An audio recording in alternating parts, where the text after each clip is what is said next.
Opa, galerinha do YouTube, tudo certinho com vocês? Chegando com mais um videozinho. Dessa vez, cara, vamos trazer um vídeo de um anime que eu não assisti ainda, mas pelo que eu conheço, eu não curto muito, né? E que no último vídeo que a gente trouxe deu uma polêmica dos infernos aí. Porque Steel Ballroom é a melhor parte de Jojo. Sem spoiler. Do canal Jones Star. Eu acho que é assim o nome do canal, né? Bora ver aí, conhecer um pouco mais de Jojo, né? Lembrando que o link original vai estar na descrição, tá? E bora, né? Bora lá. Partiu. Deixa meu like. Play. Esse vídeo não tem spoiler. Use-o como o incentivo que faltava para ler a parte 7. E se você já leu, aproveite a viagem. Eu não li nem a primeira e provavelmente não vou ler ou assistir, mano. Mas bora lá. É sempre uma experiência interessante consumir uma obra que você já ouviu Deus e o mundo falando que é uma obra-prima, que é muito, muito boa e que vai mudar a sua vida. De certa forma, é... Cara, foi assim quando eu assisti. Eu sei que não tem nada a ver com o vídeo, ou o tema, ou enfim. Mas foi assim quando eu assisti Game of Thrones, tá ligado? Game of Thrones eu ouvia todo mundo falar que, pô, é bom pra caralho, é bom, é bom. Se começar a assistir, não vai parar mais e tal e tal. Daí, cara, se eu não gosto, não curti, não é minha praia, cara, não vai, tá ligado? Um dia eu resolvi, cheguei em casa do serviço, trabalhava à noite, cheguei em casa do serviço, pô, bora, vou ver. Vi o primeiro episódio, irmão, numa noite eu assisti uma temporada, tá ligado? Não consegui mais parar. E depois daqui eu assisti umas 3 vezes. É bom pra caralho. falando que é uma obra-prima, que é muito, muito boa e que vai mudar a sua vida. De certa forma, é meio inevitável que isso afete as suas expectativas sobre essa obra e, consequentemente, a sua experiência assistindo essa obra também. E por isso, muitas vezes, algumas pessoas ficam meio decepcionadas depois de terminar de assistir, porque realmente não importa o quão grandiosa e o quão perfeita essa obra seja, ela dificilmente vai alcançar esse patamar que as suas expectativas colocaram nela. Mas pra mim, uma das poucas obras que se mostrou imune às minhas expectativas foi a parte 7 de Jojo. Obviamente eu, assim como muito provavelmente você também, já tinha ouvido falar muito o tanto que a parte 7 é incrível, o tanto que o protagonista é incrível, Não, que a arte é nunca tinha maravilhosa, ouvido etc, falar. etc. Primeira Então vez. justamente por isso eu tinha medo de ler Steel Ball Run e acabar me decepcionando, mas felizmente isso não aconteceu. Steel Ball Run não só atendeu às minhas expectativas, como superou elas em vários aspectos, e entregou uma jornada absolutamente fascinante do começo ao fim, que me fez sentir e experienciar coisas que eu nunca tinha visto não só em Jojo, mas em toda essa mídia de animes e mangás no geral. É uma história tão complexa e tão única e que vai mudando tanto conforme os capítulos vão avançando, os personagens vão amadurecendo ou às vezes regredindo, as alianças vão se fazendo e se desfazendo, as circunstâncias e os desafios que os personagens têm que enfrentar também são constantemente alterados e enfim. Eu não quero te convencer nesse vídeo de que a parte 7 de Jojo é perfeita, porque não é. Só quero tentar explicar por que eu gosto tanto dessa parte, talvez fazer você perceber coisas sobre ela que te façam gostar ainda mais dela, e explicar por que Steel Ball Run, dessa vez é verdade, realmente é a melhor parte de Jojo. Mano, e vamos lá, cara. Eu não duvido, tá ligado? Que seja assim uma obra maravilhosa e seja muito boa, porque, cara, todo mundo que eu vejo falar de Jojo, que a gente assiste os vídeos, gostam muito, apreciam muito a obra, mas é aquela coisa, cara, gosto pessoal é muito peculiar, tá ligado? Porque ou você gosta ou você não gosta, tá ligado? Então é gosto pessoal mesmo, tá ligado? Eu não fui com a cara do design dos personagens, eu não fui com a cara com a proposta do anime, eu não me desce, tá ligado? Esse universo de Jojo. E tá tudo bem, mano. Gosto é gosto. Você gosta do que você gosta, eu gosto do que eu gosto. Pronto, acabou, tá ligado? Mas bora assistir o vídeo. Só pra deixar bem pautado no começo do vídeo, tá ligado? Não gosto, não tenho interesse em assistir de hoje, mas respeito quem gosta, respeito a obra e respeito a grandiosidade que ela representa também no universo dos animes, tá ligado? Porque uma coisa é você não gostar, outra coisa é você não respeitar, né? Por mais que eu não gosto, eu respeito, tá ligado? Bora. De longe, um dos aspectos que mais me chamou a atenção na parte 7 foi a dinâmica do elenco de personagens. Em qualquer outra parte de JoJo e na imensa maioria das histórias que existem por aí, a dinâmica dos protagonistas e antagonistas pode ser resumida de duas formas. Existem os heróis que querem matar ou derrotar os vilões, ou no outro caso, os vilões que querem derrotar ou matar os heróis. Mas Steel Ball Run é uma quebra muito interessante. É a clássica contraparte de toda a história, né? Tem o lado do bem e o lado do mal, né? Para existir uma história, tem que ter esses dois lados ambíguos, né? Interessante desse formato. Obviamente existem os dois heróis principais e o vilão principal, mas mesmo esses personagens, assim como todo o elenco de personagens secundários, não tem sua motivação ou papel na história reduzido a essa lógica de derrotar o vilão, derrotar o herói. A imensa maioria dos personagens de Steel Ball Run tem sua motivação e história própria. Cada um deles ocupa uma posição específica nessa rede de interesses e relacionamentos e tem seus próprios objetivos. Então isso cria um cenário extremamente complexo em que, em um momento, dois personagens podem fazer uma aliança, mas depois de alguns capítulos estarem lutando um contra o outro, porque seus interesses não se alinhavam mais. Ou o contrário, personagens que por acaso estavam em lados opostos de um conflito, mas que depois formam uma aliança porque perceberam que seus interesses se alinhavam. Todo mundo muda de lado o tempo inteiro. Não existe isso de heróis, vilões e capangas de vilões. Existem apenas pessoas que têm seus próprios interesses e ambições. É muito interessante como todos os personagens da parte... Então, basicamente, tu não tem... Vamos dizer assim, obviamente que ele falou que tem, né, a história linear, né, o bem contra o mal, mas os personagens em si, do elenco, eles não têm um objetivo em comum de, não, vamos todo mundo enfrentar esse cara ou esses caras, que a gente tem que derrotar eles e ponto. Não, cada um joga conforme o seu interesse próprio, que vai ser melhor em benefício próprio. Seria mais ou menos isso que ele tá falando, então. Ou seja, tem uma história, mas dentro dessa história tem outras mini arcos para desenvolver todos os outros personagens que fazem parte dessa parte 7. O que eu entendi, basicamente, foi isso. Parte 7 são muito humanos. Não tem isso de preto e branco, certo e errado. Na parte 7 existem apenas tons de cinza. Todos os personagens, estejam eles do lado dos protagonistas ou dos antagonistas, são capazes de realizar coisas boas e coisas ruins, capazes de serem egoístas e altruístas. Porque é assim que pessoas na vida real são. Pessoas da vida real são eternamente contraditórias, e Steel Ball Run demonstra isso muito bem. Seja no backstory dos personagens, nas decisões que eles tomam, ou nessa rede de interesses e motivações na disputa pelo cadáver. Isso tudo torna cada situação da história infinitamente mais interessante, porque tem alguns personagens como o Diego, a Hot Pants ou o Sandman, quando eles aparecem você não consegue saber o que eles vão fazer, com quem eles vão se aliar. Tem hora que eles se aliam com o Johnny, tem hora que eles se aliam com o Valentine, tem hora que eles traem todo mundo e agem só pelos seus próprios interesses, e é impressionante como isso vale para praticamente todo o elenco da parte 7. Não tem nenhum personagem que pode ser descrito como um capanga genérico do Valentine ou como um aliado cego do Johnny. Você consegue entender perfeitamente por que cada personagem faz o que faz. Todos eles são muito profundos, têm backstories interessantes que dialogam diretamente com os temas que aquele capítulo quer tratar, tem arcos e processos de transformação muito evidente conforme seus valores, convicções e objetivos mudam, e tem conclusões, na maioria das vezes, bem satisfatórias. Isso também contribui para algo que eu já comentei uma vez, que é o fato de que a parte 7 tem várias lutas, vários conflitos entre vilões, ou entre heróis, dependendo de como você enxergue eles. Isso é uma coisa que eu... Mano, toda história tem que ter, né, cara? Tipo assim, ó, dois heróis se conhecendo, tem que rolar aquela treta, tá ligado? A gente gosta de ver isso. Os dois heróis, ou os dois vilão, né? Como é que vai se desenvolver como é que seria o embate entre os dois, tá ligado? Isso é clássico. Em toda obra, seja ela anime, desenho, filme, série, tá ligado?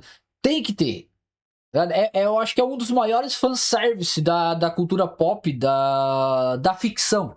É você colocar dois heróis ou dois vilões para se enfrentar no momento que eles se conhecem e vão em direção a um objetivo em comum, tá ligado?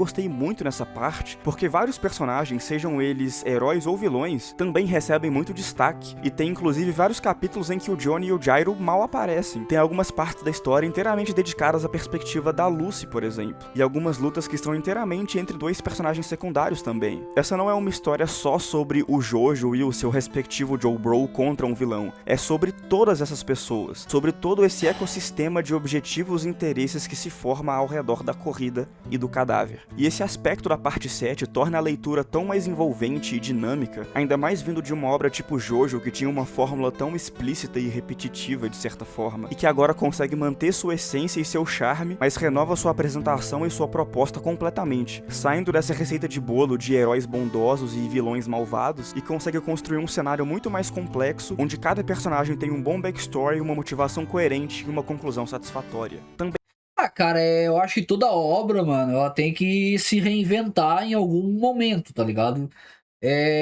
Eu não vou falar especificamente de hoje, mas eu tiro pela série do Arrow, por exemplo, tá ligado?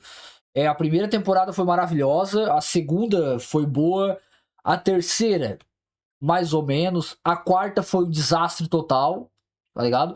E chegou na quarta temporada, chegou na quinta, eles viram que os desenvolvedores da série viram, porra, mano, tá ruim. O negócio tá... Cara, eles repaginaram toda a mecânica de fazer a série, trocaram alguns atores do elenco, trocaram alguns personagens, trouxeram alguns personagens de volta, deram destaque para outros que faltava, e, cara, eles se reinventaram totalmente diferente. Mano, a quinta temporada foi uma das melhores que teve.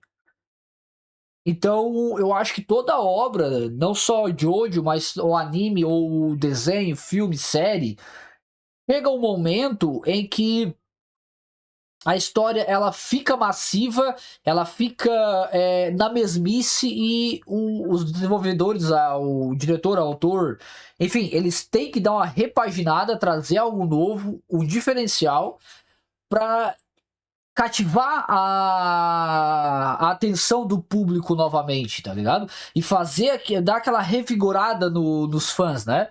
Acender a chama da curiosidade de quem tá assistindo, né? Porque o que acontece? Se você vê uma coisa que ela fica, sobrenatural, por exemplo, tá ligado? Cara, da primeira à quinta temporada, mano, é lá em cima, tá ligado? Cara, lá em cima, não tem nenhuma temporada baixa. Pô, da sexta temporada pra frente, mano, é alto e baixo, tá ligado?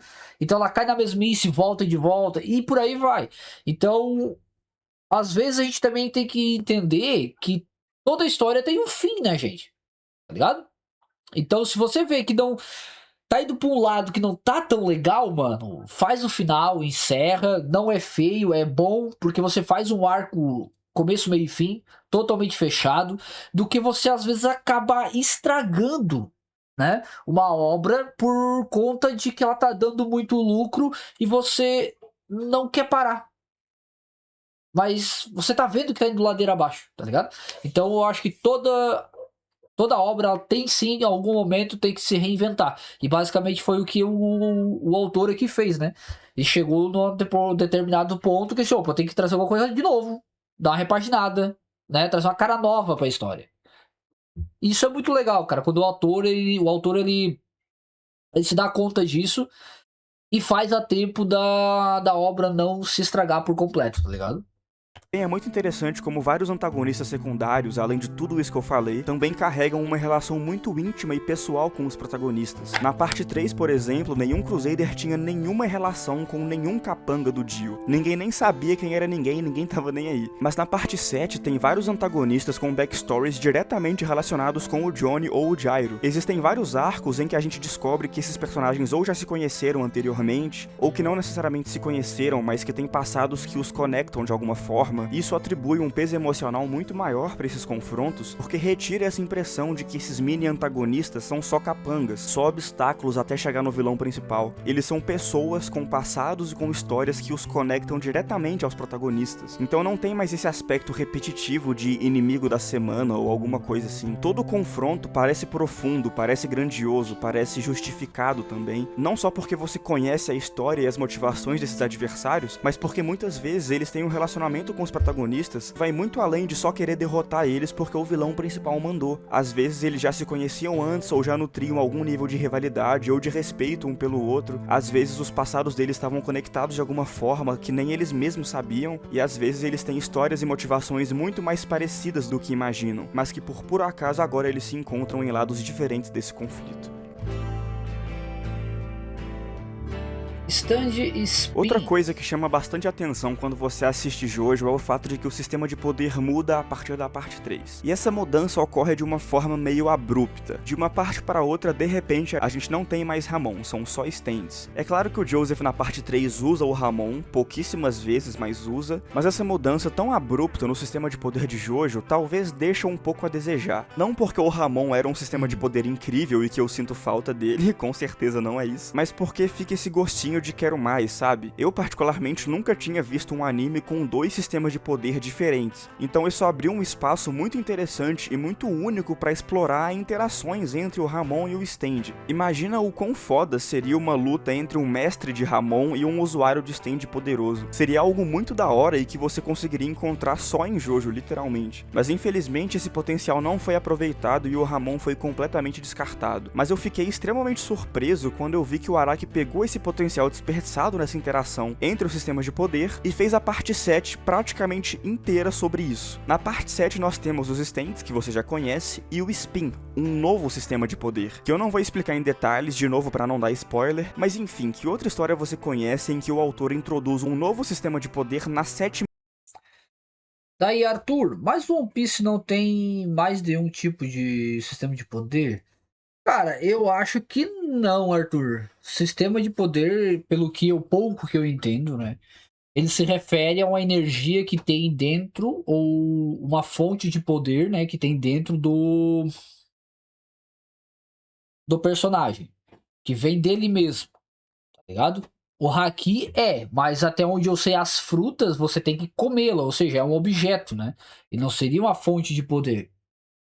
Ele é sim, você usa sim o poder da fruta, mas não seria. Posso estar falando besteira, tá ligado? Mas não seria apenas o haki, o sistema de poder de One Piece. Mas, enfim.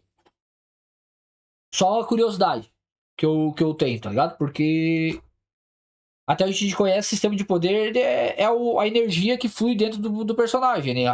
O haki, chakra, ki, aqui o standard. Mas, enfim. E ali as frutas, eles têm que comê-las, né? Para adquirir a habilidade da fruta. Ou seja, o poder não vem deles, e sim da fruta, né? Mas, enfim. Então, Luffy, ninguém pediu tua opinião, tá ligado? Ninguém pediu tua opinião. Fica na tua. Mas, enfim, quem souber mesmo, galera, deixa, quem entende do assunto, deixa nos comentários aí. Mas enfim, que outra história você conhece em que o autor introduz um novo sistema de poder na 7ª temporada, vamos dizer assim? É só o Araki que é maluco de fazer isso. E o que é ainda mais bizarro é que além de um novo sistema de poder ser introduzido tão tarde nessa saga, isso acaba sendo justamente um dos maiores motivos de essa parte ser tão boa, porque isso permite que todo esse potencial desperdiçado que eu falei há motivos de poder ser introduzido, que é maluco de fazer isso. Para muitas pessoas consideram os dois como sistema de poder, pois dois usuários de Akuma no Mi nunca vão usar elas do mesmo jeito. Bom, faz sentido, Arthur, faz sentido. Faz sentido, verdade. E o que é ainda mais bizarro é que além de um novo sistema de poder ser em que o autor introduz um novo sistema de poder na 7ª temporada, vamos dizer assim. É só o Araki que é maluco de fazer isso. E o que é ainda mais bizarro é que além de um novo sistema de poder ser introduzido tão tarde nessa saga, isso acaba sendo justamente um dos maiores motivos de essa parte ser tão boa, porque isso permite que todo esse potencial desperdiçado que eu falei agora possa ser aproveitado. A parte 7 tem lutas entre usuários de stand, tem lutas entre usuários de stand e usuários de spin, tem lutas entre usuários de Spin, então isso cria um mar de possibilidades infinito, com cada luta apresentando um conflito que você nunca tinha visto antes. As lutas entre usuários de stand já tinham possibilidades infinitas, então imagina quando você adiciona mais um sistema de poder na história, que agrega ainda mais camadas e possibilidades. Isso garante que nenhuma luta seja igual a outra, que nenhuma forma com que um personagem encontra para derrotar um oponente possa ser repetida contra um outro oponente. Também é muito interessante a forma com que o Spin e os stands se relacionam e interagem, apesar de serem sistemas de poder diferentes e independentes. A forma com que o Johnny evolui como um combatente e como o seu stand também evolui.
Porra, mano.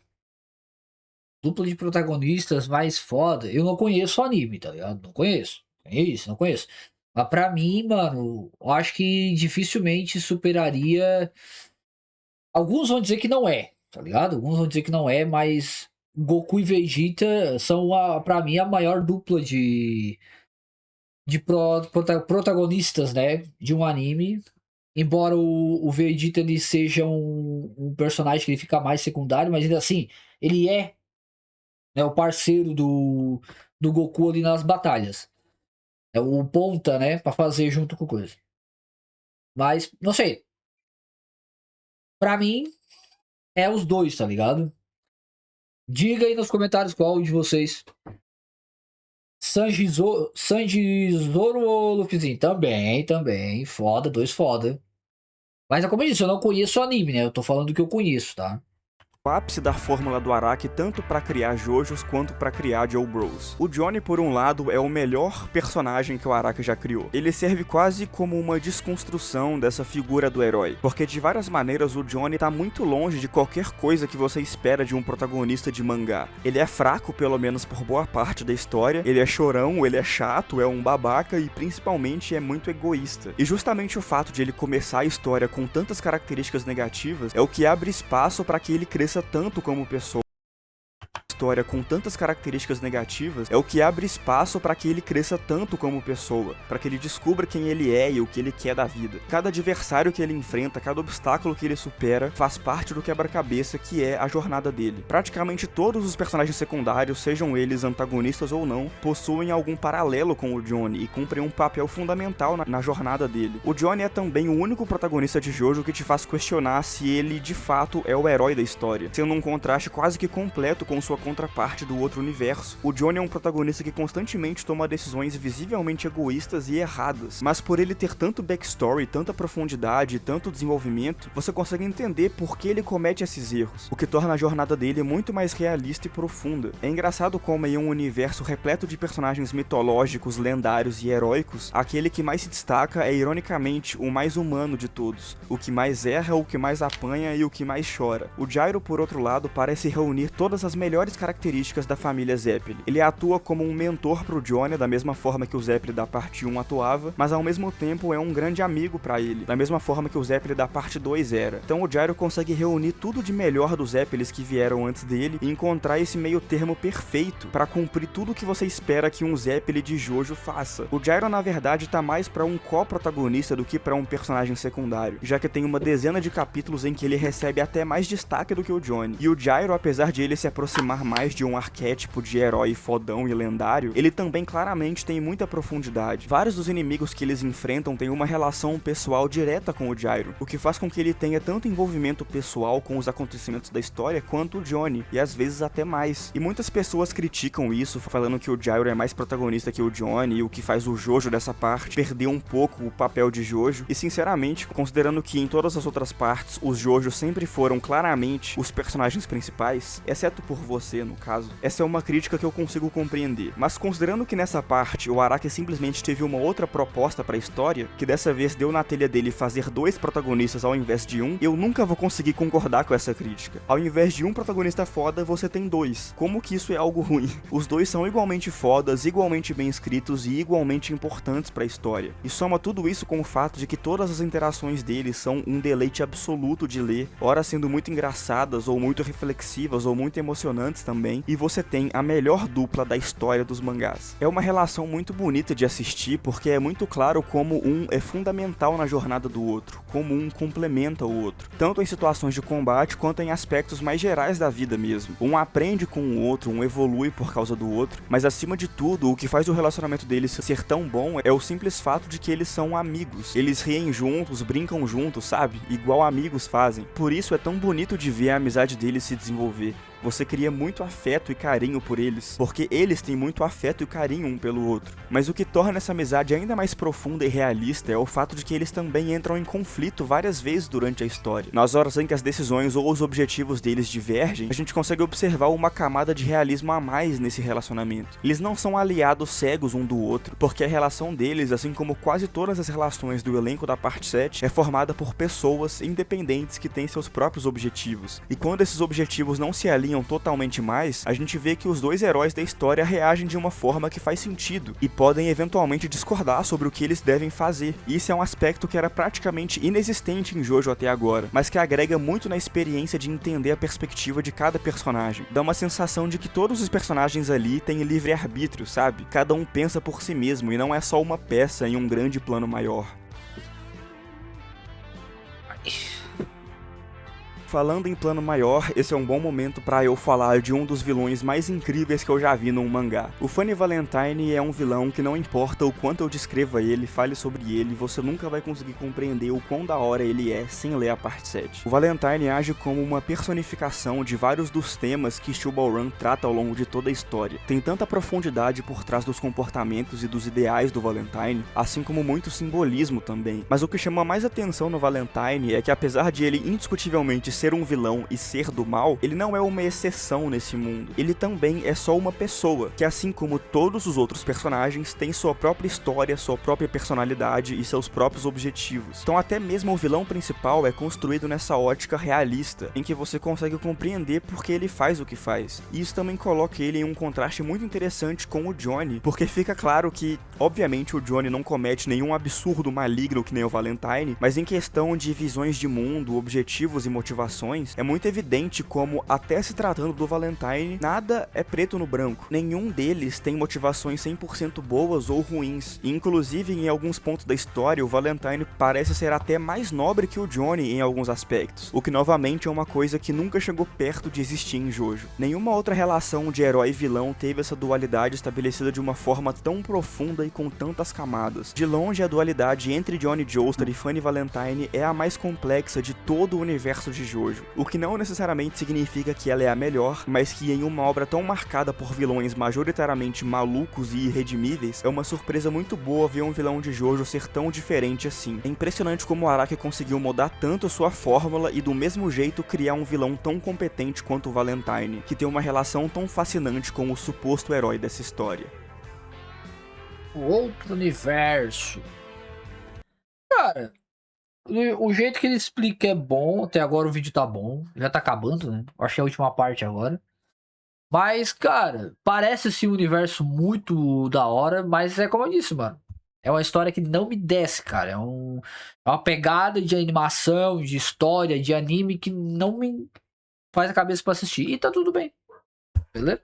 Por fim, eu acho absolutamente fascinante o que a parte 7 representa para a própria obra de Jojo como um todo. Porque caso não tenha ficado claro ainda, a parte 7 é uma espécie de releitura da parte 1. Então tem vários personagens com o mesmo nome, vários poderes que já apareceram antes, etc. Então o simples fato de que existe uma história assim já mostra que Jojo ocupa um patamar que nenhum outro mangá atingiu. Não tem nenhum outro autor, além do Araki, que já referenciou basicamente todas as obras que existem, aí deu uma volta completa e voltou para se autorreferenciar. É quase que ele se dando uma segunda chance para usar esses nomes de muito peso que ele mesmo criou, tipo Jonathan Joestar e Gil Brando, e pegando todos esses conceitos e nomes que já são muito bem estabelecidos no imaginário dos Jojo Fags e criando uma outra história totalmente nova, totalmente independente, com a cara e o charme que a gente já conhece, só que agora com muito mais profundidade e muito mais competência, tanto artística quanto narrativa também. Sério, a experiência de ler Steel Ball Run depois de já ter assistido todo o universo original é uma sensação sem igual. É uma pegada e uma proposta tão diferente de tudo que você viu até agora em Jojo, que o Araki não poderia ter escolhido uma abordagem melhor para continuar contando as historinhas de luta de stand que ele queria. Ele deixou aquele universo original acabar, porque depois daquelas 6 partes, de fato a história chegou no final, e iniciou uma nova história que, apesar de se renovar quase totalmente, mantém aquela essência e aquele charme que te fez gostar de Jojo. Cara, vamos lá. Gostei do vídeo, tá? O vídeo tava muito bom, muito explicativo. É muito bem narrado. É como eu falei no começo do vídeo, mano. É um universo que provavelmente eu não verei, tá ligado? Eu não conhecerei o anime, muito menos o mangá, porque é um tipo de história que não me desce. É uma pegada que não me cativa pra mim conhecer, tá ligado? Não me desperta a curiosidade. Mas, obviamente, tem gente que gosta pra caramba, mano. E tá certo, mano. Tu tem que gostar do que você gosta, e ponto. Tá ligado? Mas, a mesma coisa. E respeito, mano. Respeito muito quem gosta, quem gosta. E o mínimo que a gente tem que fazer é respeitar o gosto dos outros, tá ligado? Por exemplo, quando eu falo, às vezes eu falo nos vídeos, cara, eu falo, foda-se. O meu anime favorito atualmente é Solo Leveling e Demon Slayer. Mano, tem gente que simplesmente. Cara, parece que eu taquei pedra na mãe deles, tá ligado? Porque o cara fala isso. E não é assim, galera. Se tu não gosta, show. Não gosta. Mas respeita, mano. Vamos ter o mínimo de respeito pelo gosto das outras pessoas, né? Eu acho que hoje em dia a gente tá numa comunidade, mano, numa comunidade que ela tá muito. Como é que eu vou dizer? Difícil de você expressar os teus pensamentos e falar do que você gosta, porque você é criticado pelo teu gosto pessoal. Né? Eu acho que isso já foi superado há muito tempo atrás e na nossa história, né, da própria humanidade, a gente tá voltando, regredindo, em vez de evoluir, tá ligado? Mas, mano, é como eu falei, mano, Jojo, sem dúvida, é uma obra muito grande, tá? Não vou dizer maravilhosa porque não conheço.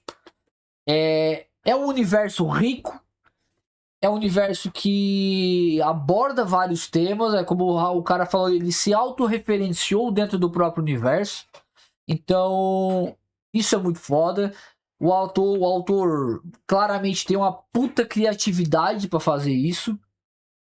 E, mano, a gente tem que respeitar algo que seja bom e que, obviamente, é bom, tá ligado? Porque se não fosse bom, não teria um mar de fãs falando bem, tá ligado? A mesma coisa com One Piece. One Piece, ele é extremamente bom, porque eu conheço a obra, eu posso falar com propriedade, tô conhecendo. Mas, e é bom, entendeu? E Jojo, eu não tenho dúvidas de que seja bom. Só porque é aquela coisa, mano. Gosto é gosto, cada um assiste ou conhece o universo que quer. Tá? Dito isso, espero que tenham gostado do reaction. Eu gostei do vídeo, um vídeo muito bom, bem narrado, bem dirigido, bem editado, tá? E, mano, deixa a tua opinião nos comentários, beleza? Vamos trocar ideia. É isso, meus queridos. O link original na descrição, o link das outras plataformas também estão aí na descrição. Galera, o nosso Discord está disponível para você. Lá, livre, é só entrar e se divertir. Mas também tem uma nossa Cinefaz está contando com mais de 800 mídias pelo preço muito acessível. Tem várias obras lá dentro, incluindo Solo Leveling, Demon Slayer, o anime de namoradas, One Piece, Naruto, Bleach, Kaiju número 8, o jeito errado de usar magia, o jeito errado de usar magia de cura. Então, cara, tem uma imensidade. E sem contar os filmes e algumas séries que tá lá também, tá? Link na descrição, inscreva-se, curta, comenta, compartilha. Um beijo, abraço, tchau, tchau e fui.